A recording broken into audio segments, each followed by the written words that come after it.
Hello there, this is Ben for Kit Guru, and today we're taking a look at the Cylon Black RGB LED MIDI case from Aerocool. A stylish case with a multi-mode RGB LED strip in the front and an acrylic glass panel on the side. Geared up towards media enthusiasts and gamers, exactly what does this case offer for under £40? That's what we'll be looking at in this video today. I will be upfront in saying that I have purchased a variety of Aerocool's cases in the past, from the Strike X1 and Aero's 300, 500 and 1000. It's easy to say I like using their cases, so when I had the chance to take a look at their latest product, I was rather excited to see what was next down the line from Aerocool.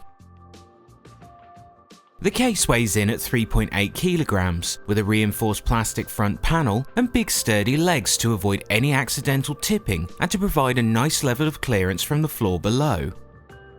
On the underside of the case, there is a dust filter under the power supply, which is especially helpful if, like me, you have your computer set down on top of carpet. The filter can be a bit fiddly to slide back into place, but once it's in place, it doesn't slip.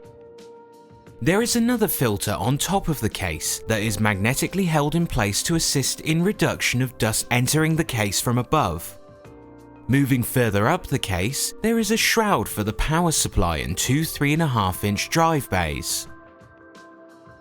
The power supply shroud area has sufficient space for a standard ATX power supply, but I would still suggest getting at least a semi-modular power supply to be able to stow away all your cables comfortably. The shroud itself is non-removable. The limited space created by the divide between the power supply and hard drive sections made it tricky but not impossible to insert cables into the unit, with enough space to stow excess cable lengths behind the power supply. I could see this limited space as an issue for non-modular power supply users though. The bays come with toolless trays, which were easy to use by slipping the hard drive into place when lined up with the pins on the trays and the holes on the hard drives.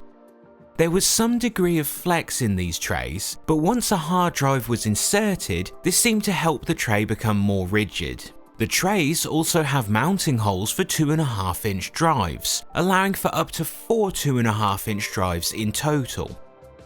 There are also purpose-marked SSD mounts on both the front and back of the case. Make sure you have the correct orientation to suit your power supply leads, as there wasn't enough clearance for my right-angled Corsair power cables, meaning I had to either face the SSD label inward to connect the power cable as normal, or to use a Molex to SATA power adapter. Use of a short-handle screwdriver is recommended due to where the lip for the motherboard is on the back of the case. Otherwise, you won't be able to angle the screws in a straight line when attaching the SSD to this mount. The front-mounted SSD is placed next to the motherboard on full view through the side panel. I was disappointed when I was trying to use a right-angled SATA cable, as there wasn't enough clearance to insert this. The cable management hole seemed to be a few millimeters too high for this connection to be made, and the SATA cable would then slip free. In regards to installing fans, there's an included 120mm Aerocool fan at the back of the case, as well as space for 3 120mm fans on the front, one 120mm fan on the top, and 2 above the power supply and hard drive shroud. The inclusion of the mounting area for fans on top of the shroud is designed to maximise the flow of warm air away from your graphics card, which is handy for power-hungry cards.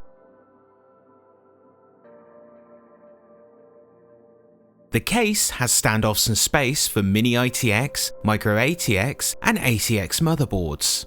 I've opted for an ATX motherboard here. As you can see, it was a bit of a tight squeeze because the back panel rises up to provide as much cable management space as possible around the back of the motherboard, making for a slightly tedious installation procedure when screwing the motherboard down onto the standoffs.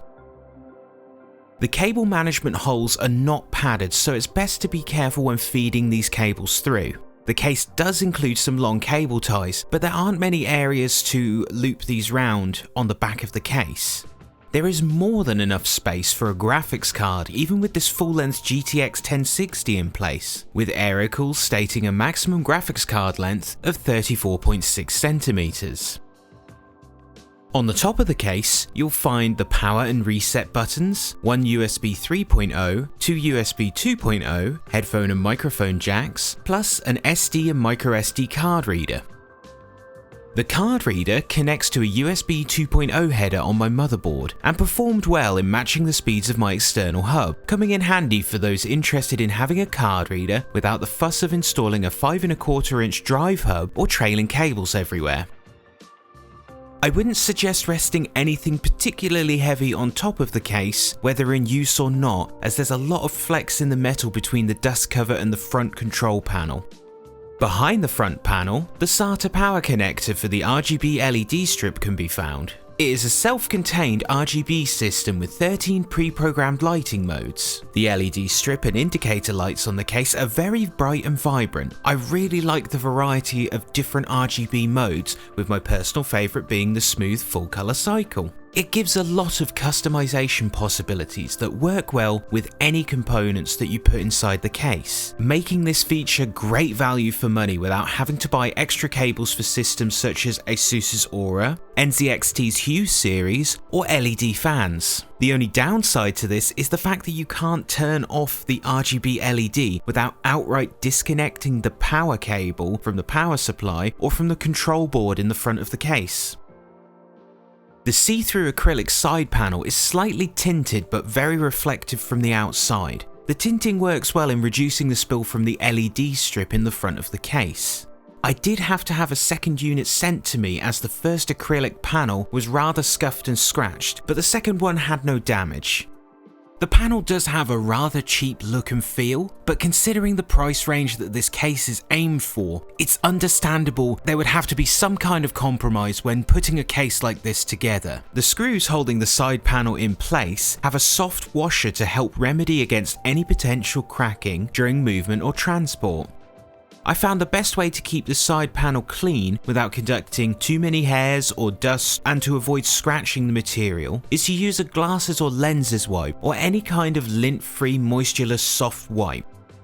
Now to take a look at the thermals. My test build for today is a Ryzen 5 1600 processor with 16GB of Corsair Vengeance RAM, ASUS's STRIX B350F gaming motherboard, a Palette GTX 1060 6GB edition, a 500GB Crucial SSD which you can see reviewed on the Kit Guru website, all powered by a Corsair 550W semi-modular power supply with the included 120mm fan at the back and two Silverstone 120mm fans in the front.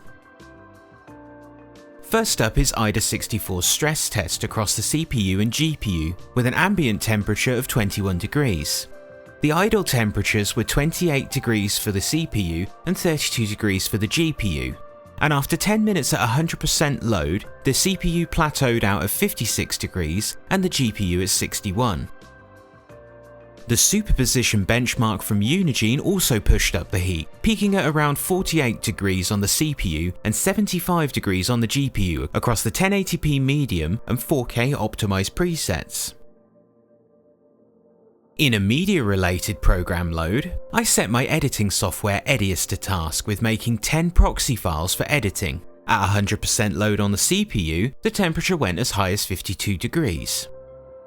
Whilst doing all of this and gaming at any resolution from 720p to 4K, the case proved to keep most of the vibrations and sound at bay even under these heavy loads. There was no throttling on the processor or graphics card even when these were running rather hot. So if you were in the market for a computer case with a budget under £40, would I suggest this case? In comparison to similar cases where you might face limited airflow such as the Bitfenix Neos, a more plasticky build quality such as the Zalman Z3, then the Cylon is very appealing.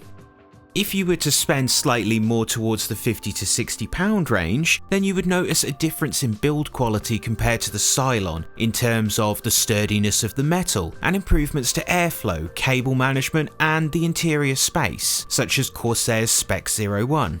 But for under £40, if you're into LED and want a case with good airflow, where everything is snugly arranged all within a fairly compact MIDI tower, then this is a case that would be very favourable for the budget-conscious builder who wants to maximise on features, value for money, whilst avoiding too major a compromise on airflow for a mid-range gaming rig compared to similar cases from competitors. Thanks for watching. If you enjoyed this video, then leave a like and subscribe for more reviews and tech news. Connect with us on social media, don't forget to view the Kit Guru link in the description below, and we'll see you next time.